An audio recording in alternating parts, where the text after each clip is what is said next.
Welcome to Earth's most breathtaking places, one epic journey. From volcanic isles to ice kingdoms and coral cities, we'll reveal how nature forged them, and how to experience them. Expect insider tips, science secrets, and surprising legends. Chapters ahead: Santorini, Banff, Bora Bora, Machu Picchu, plus Maldives, Great Barrier Reef, Venice, Patagonia, Kyoto, Iceland. Short, stunning chapters to elevate your bucket list. Stay for pro tips and a finale destination shortlist. Ready? The adventure begins now. Beat. Our first destination lies in the Aegean Sea, an island forged by cataclysm. Santorini, a crescent-shaped remnant of a once mighty landmass. Here, history is written in rock, layered strata of red, black, and gray. Villages perch along the ancient volcano's rim. Fira and Oya. A maze of winding alleys, hidden courtyards and cave houses born of necessity and artistry. Whitewashed, rounded forms reflect the sun, minimalist elegance to keep interiors cool. Above the white walls, vibrant blue domes mirror sea and sky, beacons of faith and tradition. As day fades, the island holds its breath for sunset spectacle. Apricot and rose deep into orange, crimson, and royal purples. The caldera mirrors the heavens, breathtaking symmetry above and below. Whitewashed villages glow, every dome and terrace honeyed with light. The sun kisses the Aegean, casting a final golden pathway across the sea. As the last sliver vanishes, silence and applause. Before indigo twilight and first stars. Santorini at night, a serene coda to a day painted in light and color. Nestled deep within the majestic Canadian Rockies, a realm of staggering scale and sublime beauty unfolds. This is Banff, Canada's first national park and the flagship of a sprawling UNESCO World Heritage Site. But long before it was a park, this was a sacred place.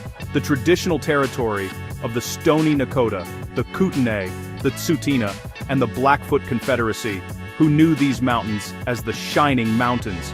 Their stories and spirits are woven into the very fabric of this land, a wilderness that commands reverence from the first breathtaking glimpse. Its dramatic landscapes are a testament to the colossal power of ice. For millennia, during the Pleistocene epoch, immense glaciers, rivers of ice, thousands of feet thick, relentlessly scoured and sculpted this terrain. They carved deep, U-shaped valleys, sharpened peaks into jagged horns, and gouged out basins that would one day hold the park's most precious treasures.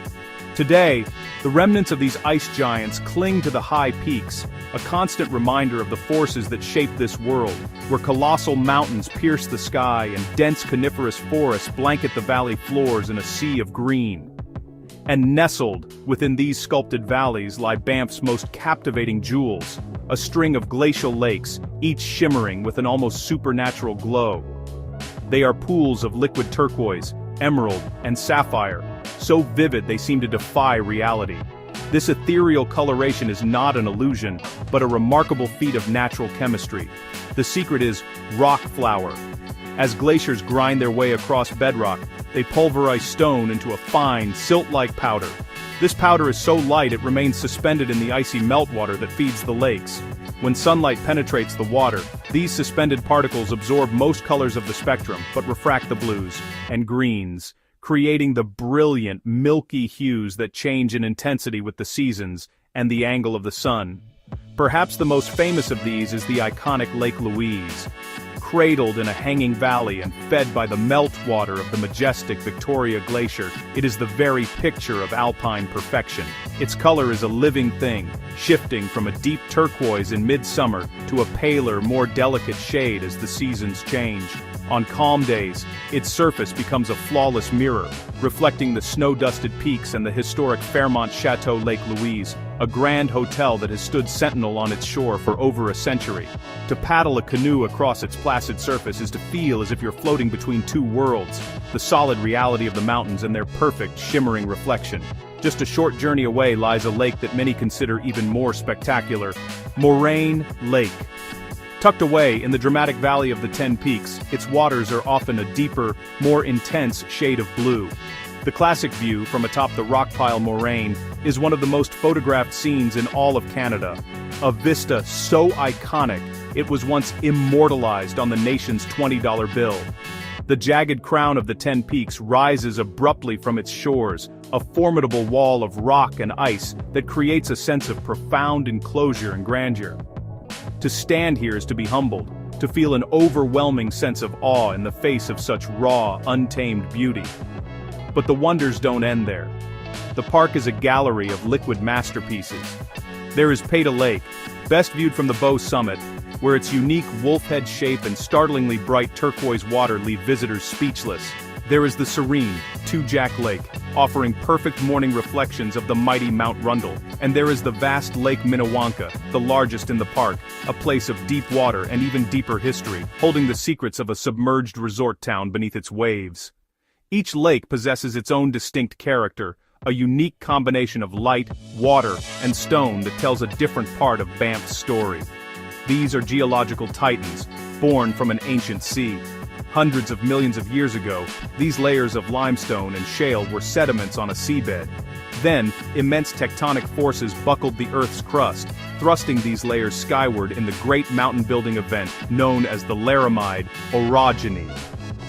Today, you can read this history in the tilted strata of the mountainsides.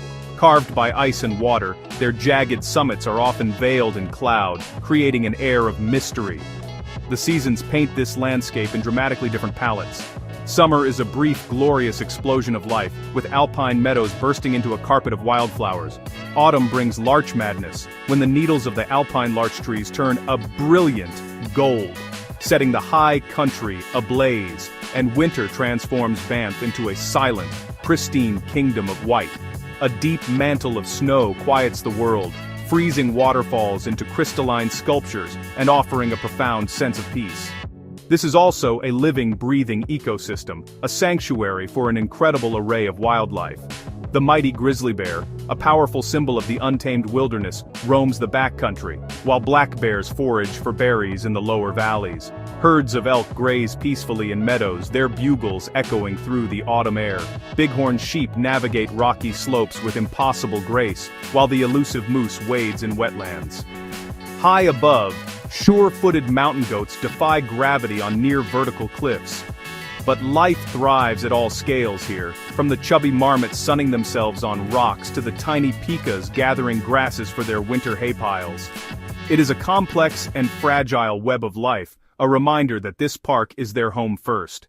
Connecting Banff with Jasper National Park to the north is one of the world's most spectacular drives, the Icefields Parkway.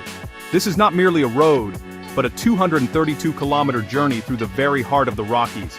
Every bend in the road reveals a new, jaw-dropping vista, hanging glaciers clinging to mountainsides, powerful waterfalls like Sunwapta and Athabasca thundering into canyons, and an endless procession of towering, ice-crowned peaks. It's a drive that demands you slow down, to pull over and simply absorb the sheer magnitude of the landscape unfolding before you. In Banff, our own smallness is brought into sharp focus against the backdrop of nature's immensity. Standing on an overlook, gazing out at a panorama that stretches to the horizon, one can't help but feel a profound sense of humility. It is a feeling that transcends simple admiration, evolving into deep respect, reverence, and pure awe.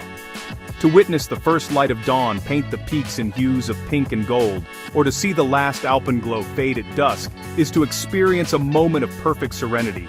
This is the crown of the Rockies, an image of elemental power and profound peace, a memory that becomes etched not just in the mind, but in the soul, staying with you forever. In French Polynesia, jewels rise from a silk blue ocean. At the heart, Bora Bora, Mount Otamanu, a jagged sentinel, born of ancient fire, cloaked in green, a lagoon of intense blues encircled by motifs that calm and protect the waters, a kaleidoscope, cerulean turquoise, sapphire, so clear you peer into the world below from the surface.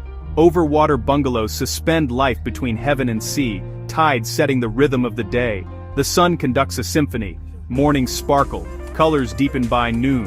At dusk, the sky ignites. Orange, pink, and gold paint the heavens as the lagoon becomes a perfect mirror. Beneath, a metropolis of coral, polyps build intricate limestone cities over millennia. Electric blue schools dart, elegant reef sharks patrol channels. A manta visits cleaners in perfect symbiosis. Sea turtles forage, calm and timeless. The Motu ring shields the reef, calm, clear waters let this underwater paradise flourish. A fragile treasure, its survival tied to the ocean's health and our stewardship. As twilight settles, Bora Bora stills the soul, a living dream afloat on luminous water. High in the Peruvian Andes you ascend into a realm of cloud and stone. Here, shrouded in mist and mystery, lies Machu Picchu, the lost citadel of the Inca. For centuries it remained a secret, hidden from the world by impenetrable forests and sheer cliffs, its existence known only to the mountains themselves until its rediscovery in the early 20th century. It is a city floating in the sky. Perched on a narrow ridge nearly 2,130 meters above sea level, its location seems both impossible and inevitable.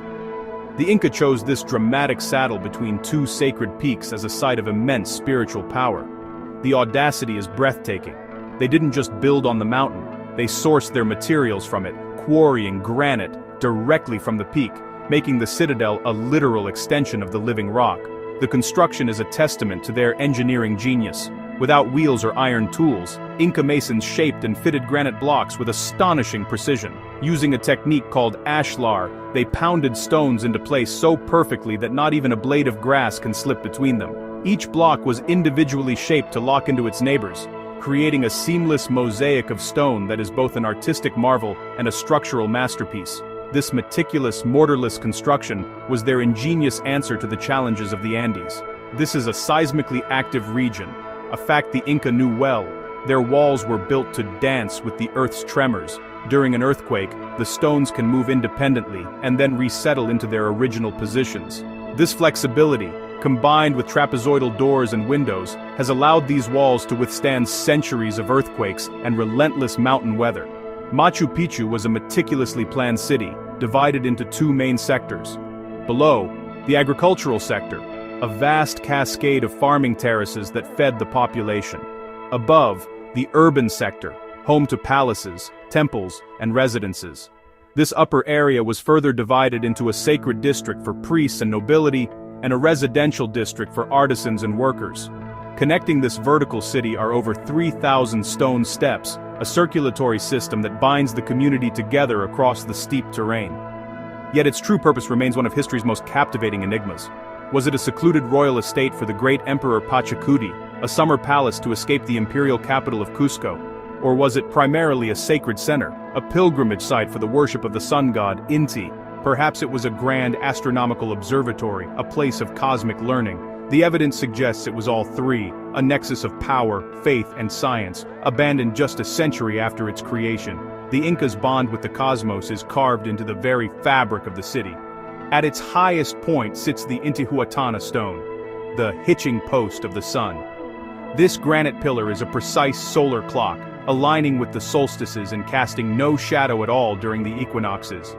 Nearby, the curved wall of the Temple of the Sun features a window perfectly positioned to capture the first rays of the June solstice, bathing a sacred altar in light.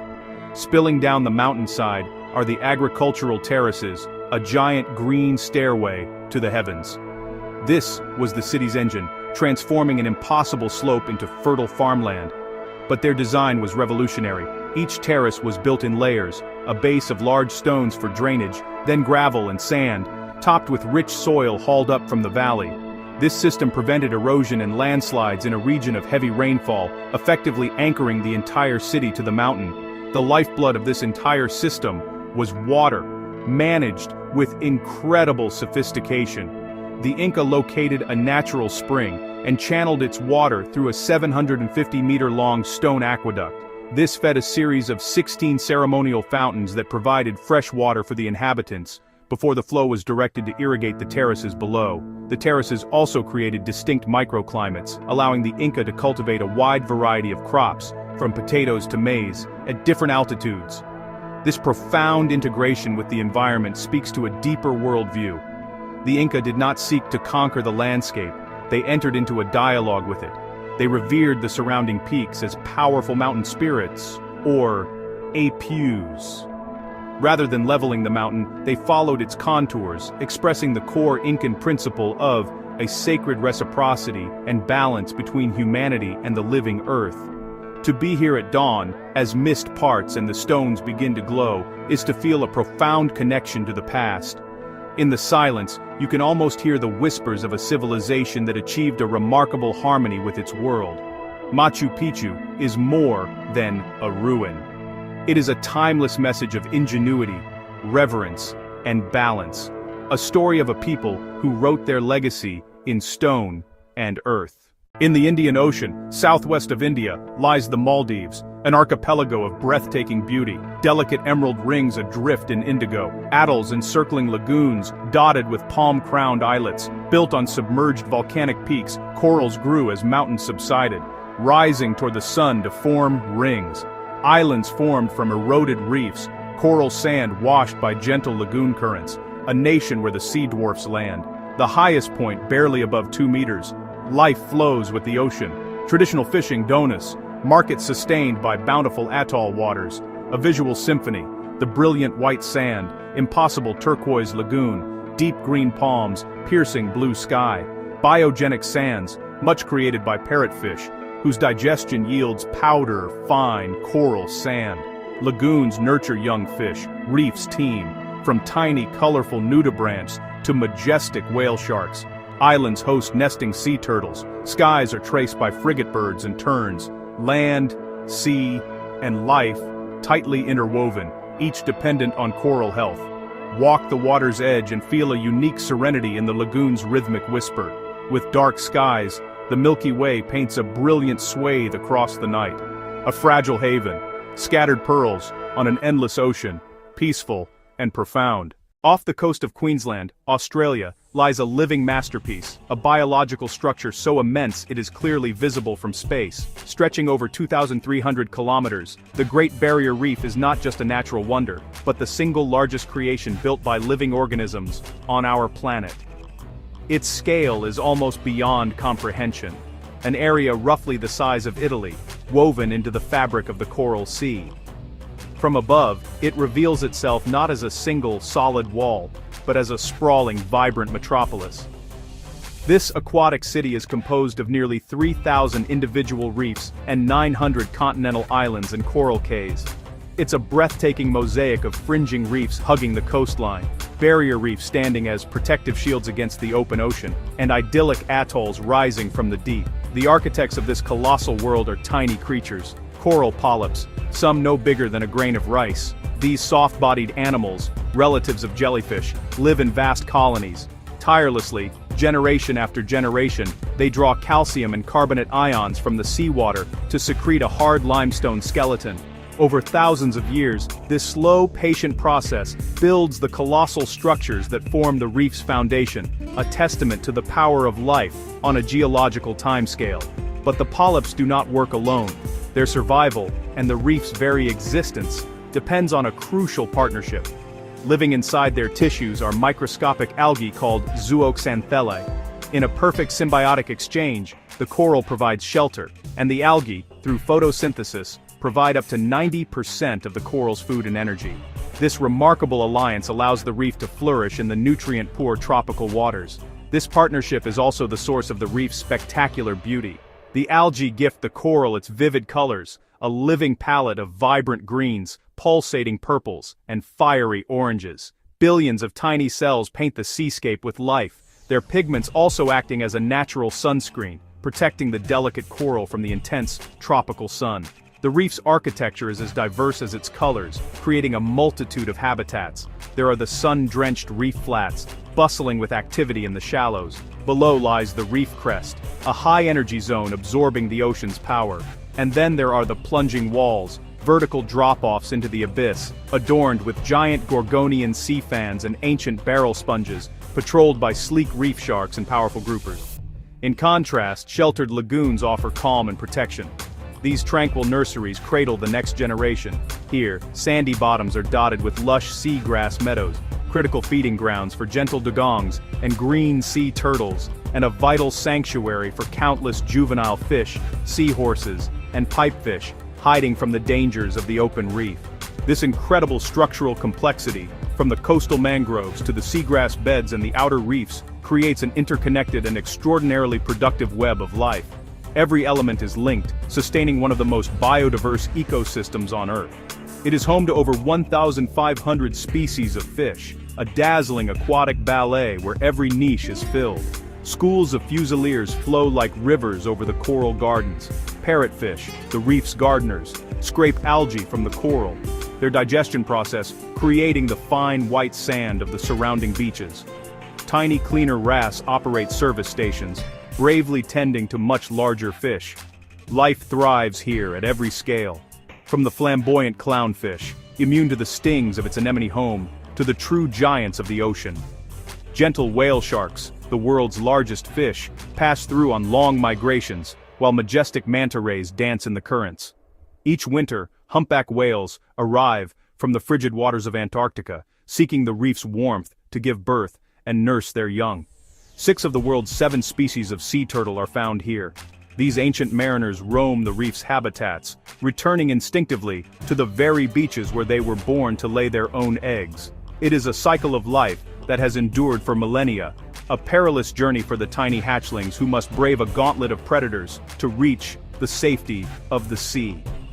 And, in the reef's intricate crevices, a hidden world of invertebrates thrives. Giant clams, which can live for a century, display iridescent mantles. Psychedelic nudibranchs wear their toxicity as a colorful warning.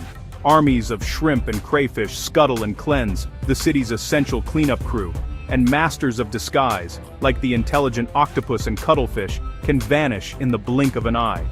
As the sun sets, the reef undergoes a profound transformation. The diurnal fish retreat to their shelters, and a new cast of characters emerges. This is when the coral itself awakens. The polyps, retracted during the day, extend their delicate tentacles into the current, feeding on drifting plankton. The city never sleeps, it simply changes shifts, as nocturnal hunters like moray eels and sharks begin their nightly reign. The reef even has its own seasons, culminating in the planet's largest single reproductive event. Once a year, triggered by the lunar cycle and water temperature, the corals synchronize an explosive release of eggs and sperm. This underwater blizzard is a blizzard of life, a snowstorm of hope that drifts on the currents to settle and begin the cycle anew. It is a round-the-clock, year-round world, a place of ancient rhythms and constant renewal, pulsing with the vibrant heartbeat of one of Earth's greatest and most precious wonders. In a shallow Adriatic lagoon lies Venice, a city like no other, built on 118 islands atop millions of wooden piles, laced by canals and 400-plus bridges. Here traffic hushes, the city speaks in lapping water and the dip of an oar. Born from refuge in marshes, Venice forged a powerful maritime republic. Alder stakes, timber platforms and Istrian stone created enduring foundations. The Grand Canal, Venice's main artery, curves past centuries of palatial splendor, iconic gondolas, sleek, asymmetrical, guided by masters through narrow ways, Byzantine domes and golden mosaics, Gothic tracery, Renaissance and Baroque grandeur, Titian, Tintoretto, Veronese, masters whose luminous canvases defined Venetian color and drama. Vivaldi's Four Seasons echoes a city where sound reflects off water and stone. Carnival, masks and mystery. Venice revels in theater, intrigue, and illusion. In daily rituals, markets and Baccari, community endures. Beyond grandeur, a living culture gives Venice its true soul, a resilient way of life afloat on water. At South America's tip, Patagonia sprawls, raw power on an epic scale, defined by relentless wind and colossal ice fields shaping land for millennia. Jagged granite peaks tear at the sky, Fitzroy and Cerro Torre, majestic and severe. Dozens of glaciers grind down valleys with unstoppable force. Perito Moreno advances, dams a lake branch, then ruptures in thunderous collapse. Glacial milk paints lakes from milky turquoise to deep sapphire, a stunning contrast to rock and ice. Guanaco watch for stealthy puma. Condors ride thermals, life adapted to extremes. Wind-twisted beach forests shelter poodoo deer and torrent ducks in frothing streams. For millennia, indigenous peoples and later gauchos endured, estancias carved from wind and solitude. Visiting Patagonia is to witness spectacle and to feel isolation and freedom shaping all who live here. A place where wind is voice and stars are constant, a frontier of beauty and endurance. In Kyoto, ancient tradition and tranquility are woven into the land. Here, time seems to slow, peace cultivated over centuries. Each stone, leaf, and ripple tells a story of devotion and reverence for nature. Endless torii gates create a meditative path into another realm. Kinkaku. G. Captures sunlight. Garden stones as mountains, pond as the sea. At Ryowan G, 15 stones on a sea of white inspire centuries of contemplation. Spring brings sakura, petals drifting like gentle snow. Summer's bamboo canopy sings, a soothing, living music. Autumn ignites hillsides, gardens become destinations for Momojigari. Even in winter, Kyoto holds serene elegance, Gion glows with timeless grace. A glimpse into a floating world where art and tradition thrive. Kyoto, a gentle breath of history. Shambur beat. In Iceland, land of fire and ice, the Golden Circle reveals Earth's bones. At Thingvellir, the North American and Eurasian plates slowly pull apart. The ground exhales, sulfurous breath and boiling earth. Struckur erupts like clockwork, superheated water surges skyward. Iceland harnesses this inner fire, heating and powering daily life. Bathe in mineral-rich warmth amid stark volcanic terrain, Earth's energy felt on skin. The Vita plunges in two dramatic stages at Gullfoss, roar and rainbows in the spray. Winter nights unveil the aurora, ghostly ribbons dancing in silence. Charged solar particles guided by Earth's field strike the upper atmosphere. Photons paint the sky, green, pink, violet, sometimes a faint arc, other times a full sky corona. Myths saw Valkyrie shields and ancestral spirits. Science explains, wonder remains. Stand beneath the aurora's flow in Iceland's quiet and feel a humbling connection to Earth and the cosmos. Our planet is a treasure chest of wonders, threads of breathtaking beauty woven through space and time, ancient mystery, raw power, from Kyoto's serenity to Iceland's fire. We've journeyed to but a few of our world's stunning places, each with a story, not just locations but experiences that stir the soul and broaden the mind. Landscapes shaped by time, nature and humanity invite us to explore. Let these visions inspire your adventures, add them to your bucket list. The world is vast and full of splendors, and every journey begins with a single dream. Let curiosity be your compass, let distant lands call your imagination. What destination calls to you? Share your dream in the comments, your stories inspire us all. Keep exploring, keep dreaming, keep appreciating our shared home. For more journeys to Earth's most stunning places, subscribe and join our community of explorers. Until our next adventure, may wonder guide your steps. The world awaits.